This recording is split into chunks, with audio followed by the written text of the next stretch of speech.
दरवर्षी ना कार्तिकी एकादशी झाली की कार्तिकी पौर्णिमेपर्यंत तुळशीचं लग्न गावोगावी घरोघरी लावलं जातं.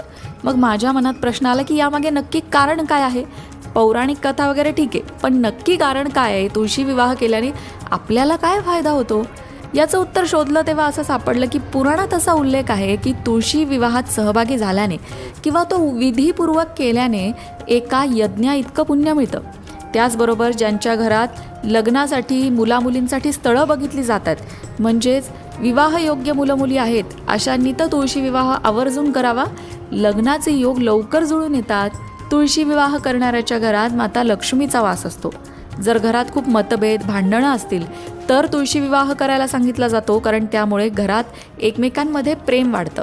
खास करून पती पत्नीमध्ये प्रेम वाढतं, मतभेद दूर होतात. तुळशी विवाह केल्यामुळे सगळी नकारात्मकता निघून जाते. मग म्हटलं बाप रे बाप, एका तुळशीच्या